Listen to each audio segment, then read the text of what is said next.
Hi, I'm Brent Stafford, and this is RegWatch by RegulatorWatch.com.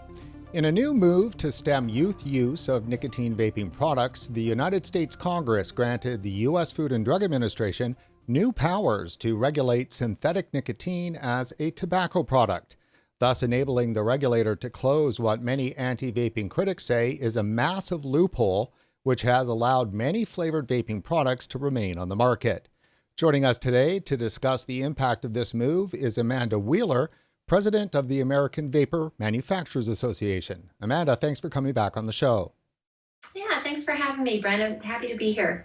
Well, it's good to see you too. Now, we're going to be talking a bit more today about also China and flavor bans and the never-ending problems for vaping. But let's start first with the omnibus spending bill for fiscal 2022.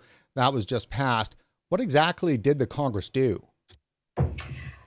Right. So last week in the federal omnibus bill to fund the government as well as provide funding to Ukraine for their conflict with Russia, Congress passed a spending bill. Buried in a few thousand pages was a regulation that basically subjected synthetic nicotine products to all of the regulations that tobacco-derived nicotine products are subject to in the Tobacco Control Act, including PMTA. It set various deadlines around when PMTAs have to be turned in, the timeline to market those products without FDA authorization, as well as some requirements about FDA reporting items. So did they just change the wording around or was it more extensive than that? Well, it was a bit more extensive than that. Of course, the details weren't fleshed out beyond some basic timelines, but basically the long and short of it is, when all of the manufacturers submitted their PMTAs on their tobacco-derived nicotine products last year, and FDA denied about 90% of those products, a large portion of the industry responded to that by using synthetic nicotine, meaning nicotine not derived from the tobacco plant, in their vaping products. And, the Bloomberg funded groups, obviously some of the tobacco groups, they didn't like that businesses were still finding a way to do business despite having those FDA denials. And so there was a push in Congress to have synthetic also regulated by the FDA. Right. So let's take a quick look here at some of the language. Now, this is from Azim Chowdhury's newsletter that he just put out, I think, yesterday. And this is the language inside the bill. Quote, any product made or derived from tobacco or containing nicotine from any source that is intended for human consumption. So that's pretty wide. Like they really opened up the gates there. And then as Azim writes, he says, now that it is law, this provision closes the synthetic nicotine loophole and puts synthetic nicotine products under the U.S. Food and Drug Administration's regulatory authority.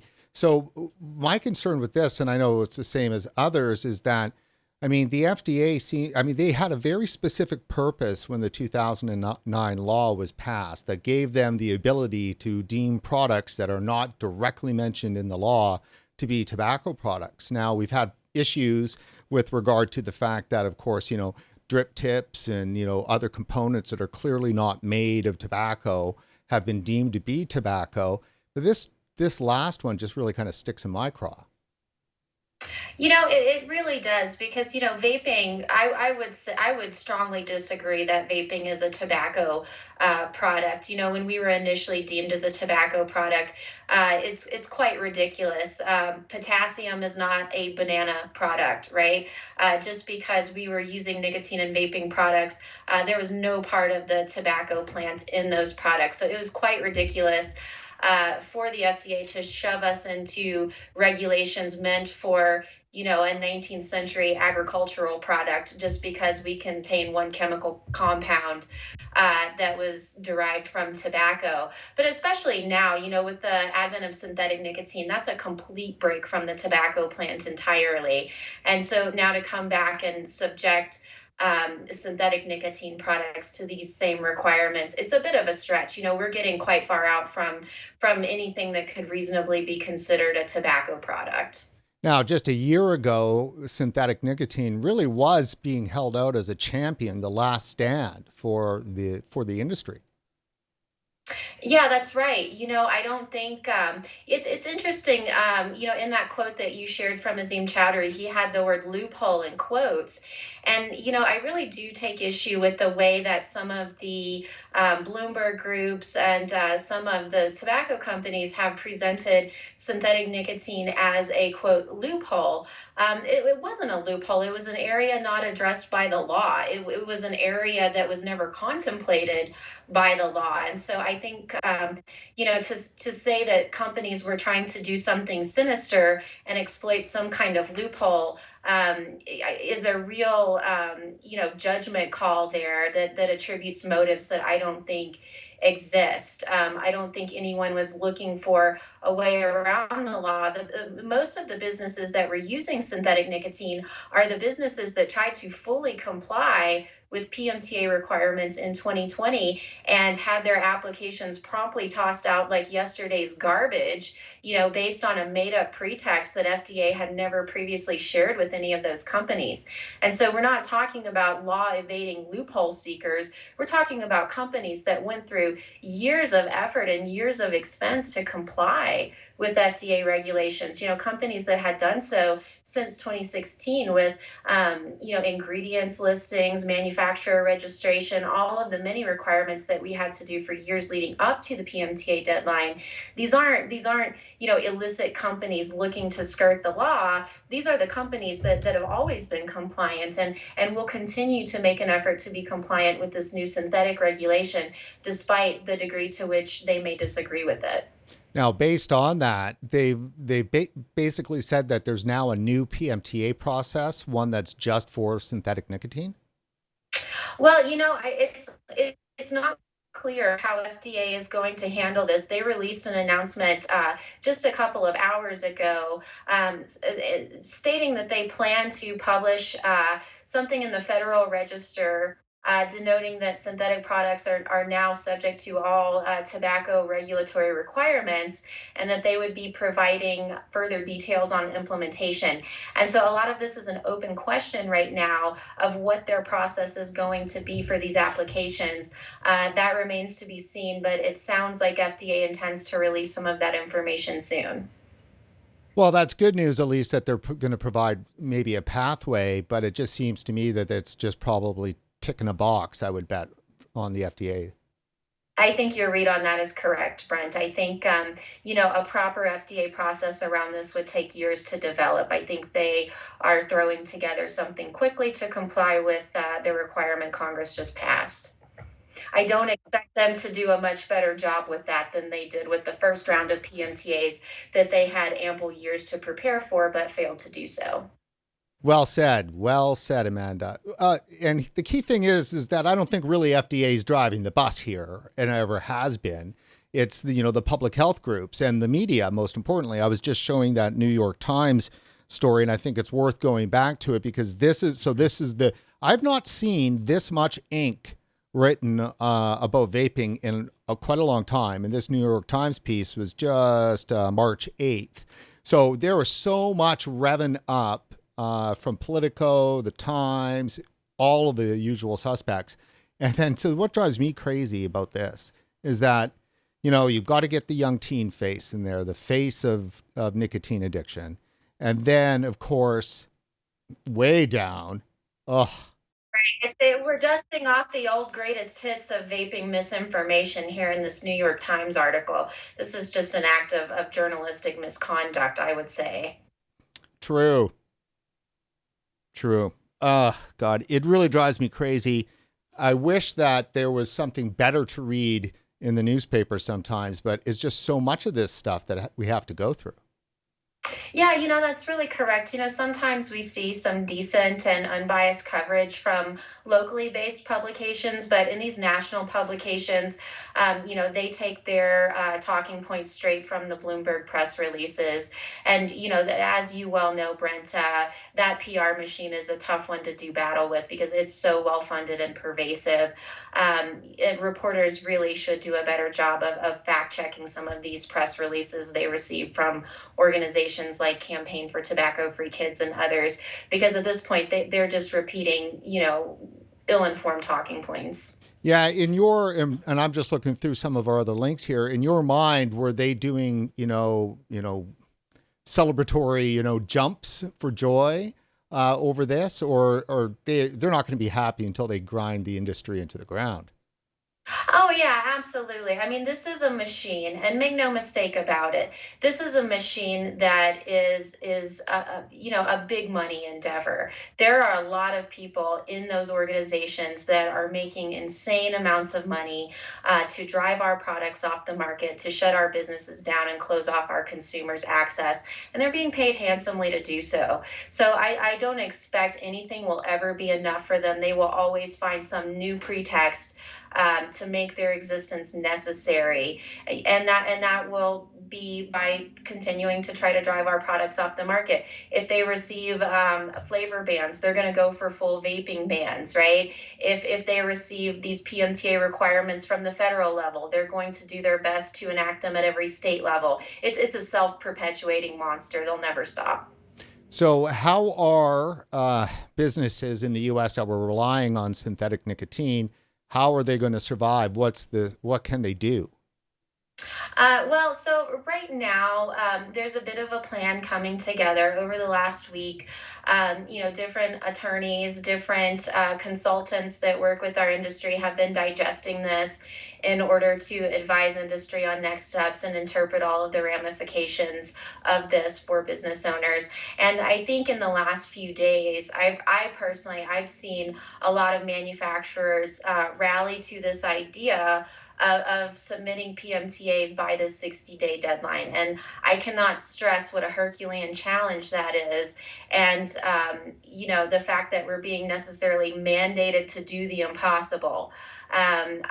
We've got some time constraints here on the show, so I don't want to get into all the reasons why it's impossible to give FDA the data required in a PMTA in a 60-day time frame. But I'll give you one brief example, Brent. The reason why all of the tobacco-derived applications were denied last year was on this pretext of having a randomized controlled trial that compared the efficacy of flavored vaping to tobacco vaping, while also weighing the risk to youth on flavored vaping versus tobacco flavored vaping. That study requires 6 months of data collection just in the data collection period. Now, of course, you still have to design that study, come up with the protocol, present your study plan to FDA. Then you have to recruit participants into your study, run 6 months of data collection, and then analyze and interpret those results and write them up for the FDA. And so that at minimum, I think working quickly would take a year to do. And, that's just one example. There are countless other parts of the PMTA that just as a very practical matter take longer than 60 days to conduct. And so it's quite outrageous that we are being mandated to do the impossible or lose our businesses. Yeah, that is definitely the tragedy around this. And then we know that there's no track record of successful PMTAs already being granted to businesses of this type.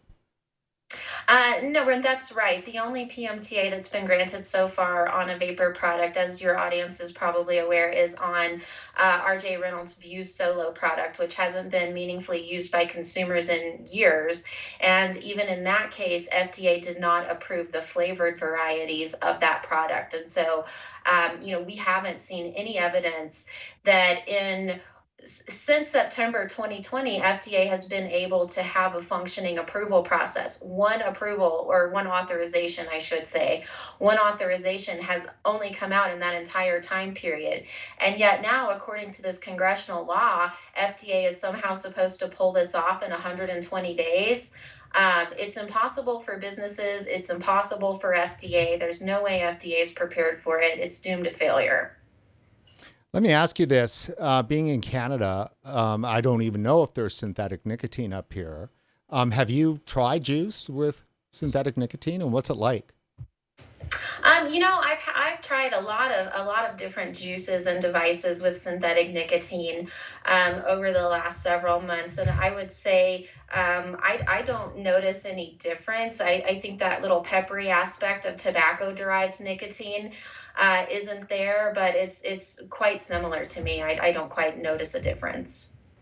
Well, it's very interesting. It just, you read the argument that the antis make, and I mean, obviously, we can understand it. They think that we're treacherous industry, big tobacco people that are finding all these new ways to evade regulation and to hook more teens. But we're really just talking about adults, former smokers, who would like to continue along with the method that has kept them away from smoking cigarettes.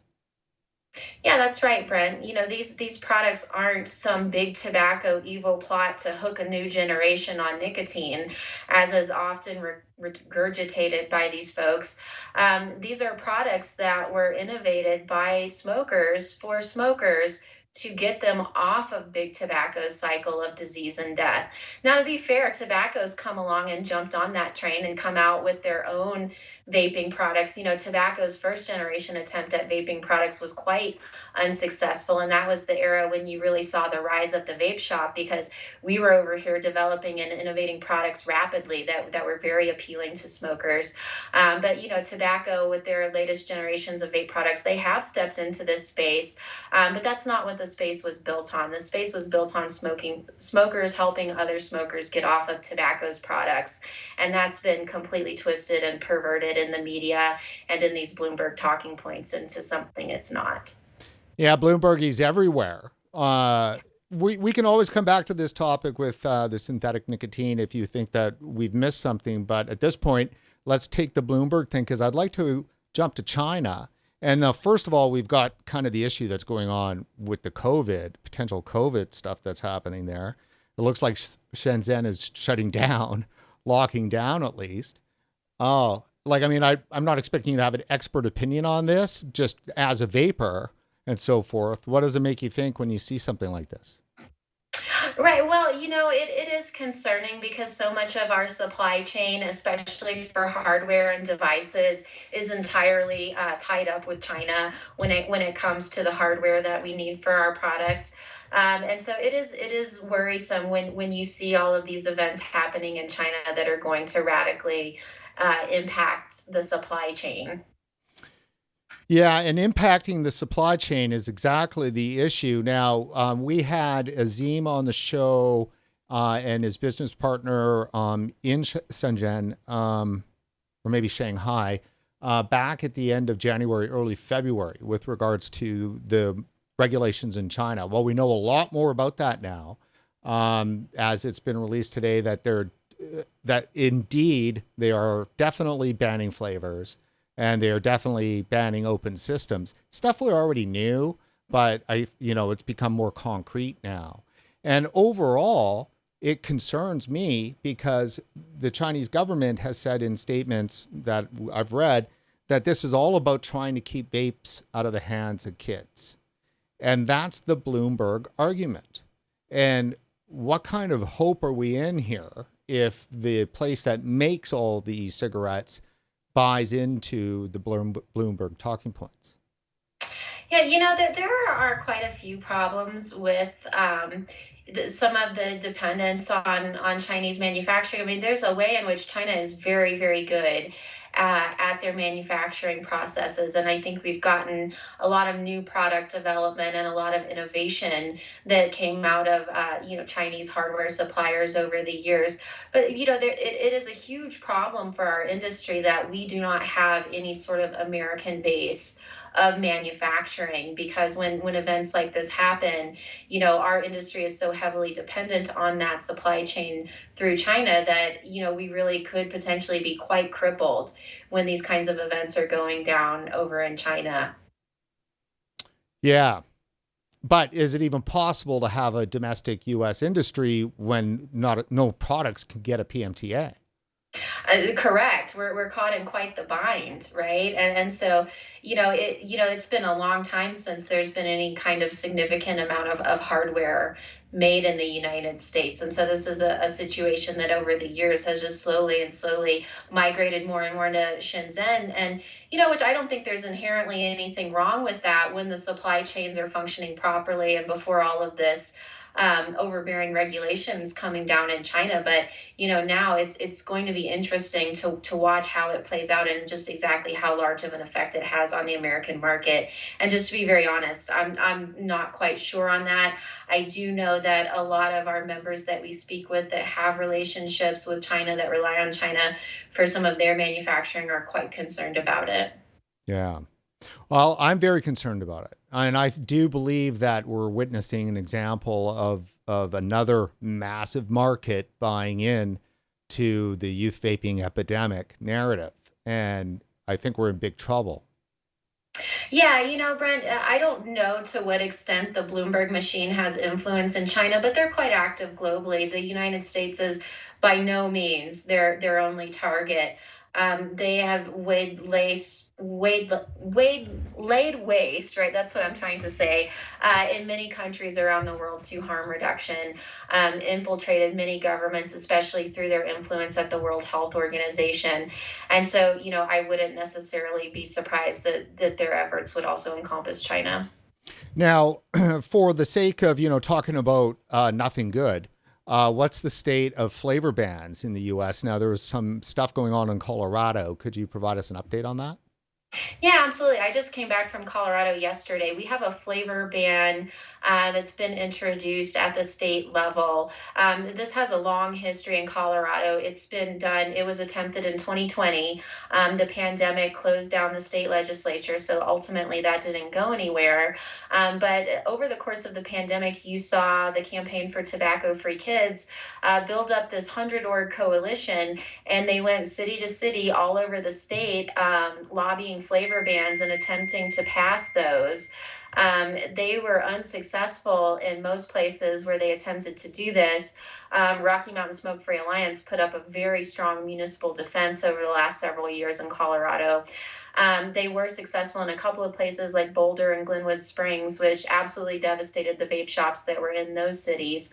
But, just recently at the end of last year, they tried to do a flavor ban in the city of Denver, which is the largest city in Colorado. They got it through, but then the mayor, out of a concern for minorities and small businesses, vetoed that flavor ban. And so Campaign for Tobacco Free Kids had it reintroduced at the state level, where there was some cocky assurance on the part of the flavor ban sponsors that was going to sail through no problem. And, it took months for that bill to even be calendared for committee because there were so many problems and controversies associated with it.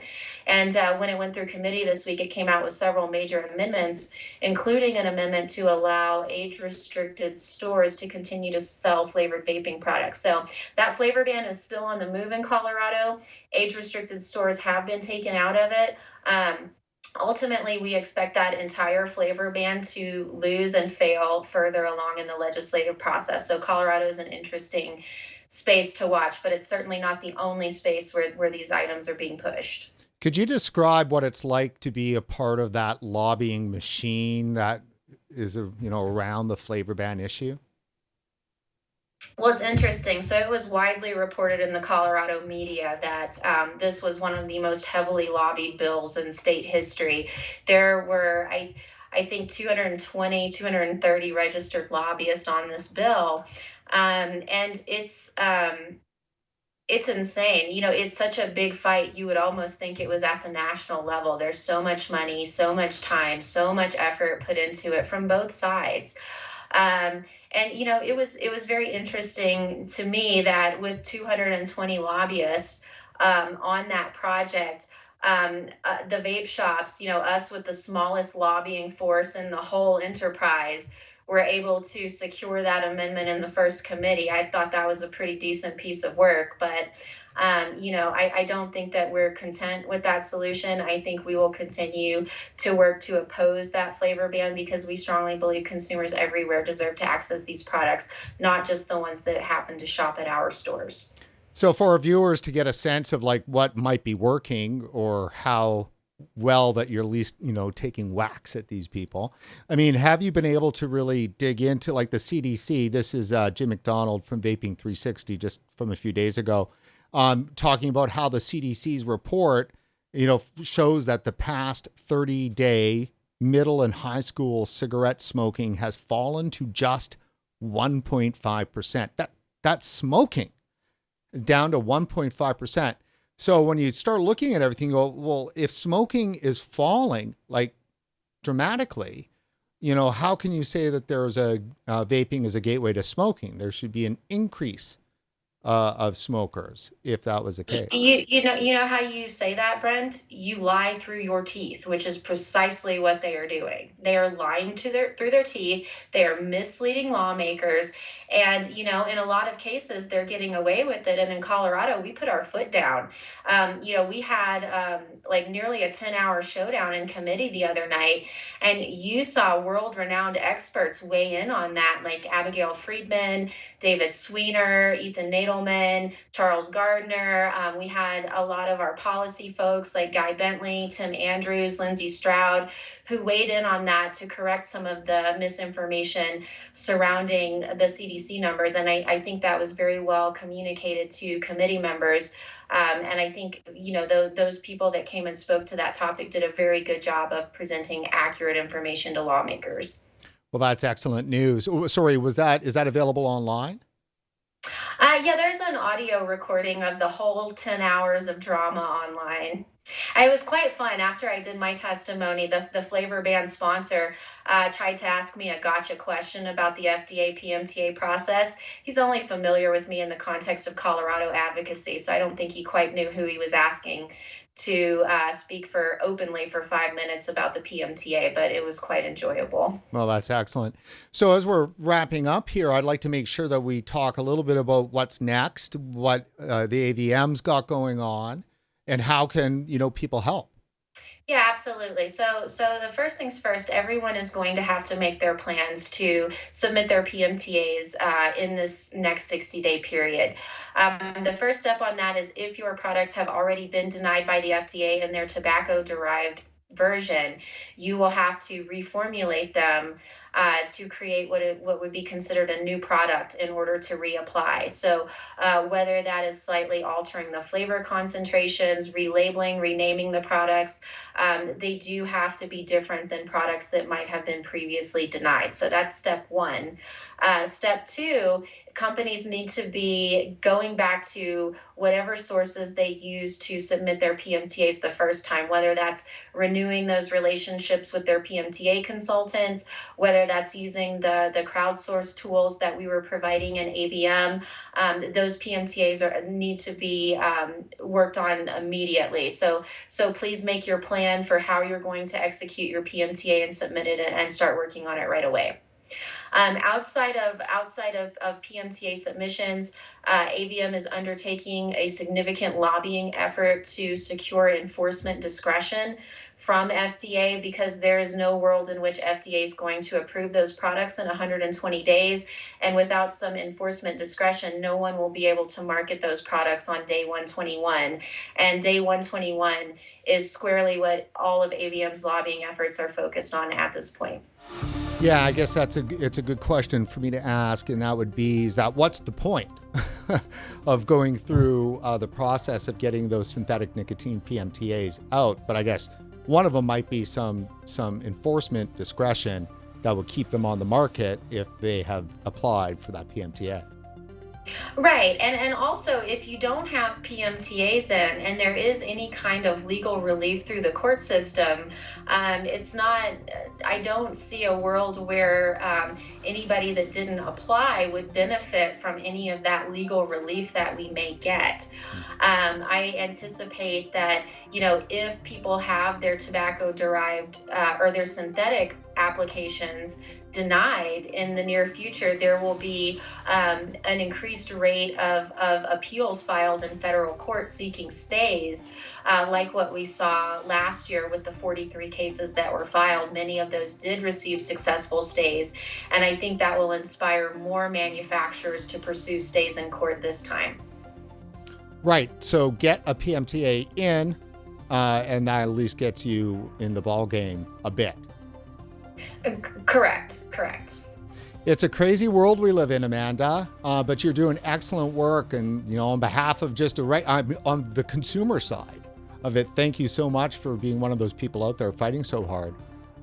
Thank you, Brent. I appreciate it.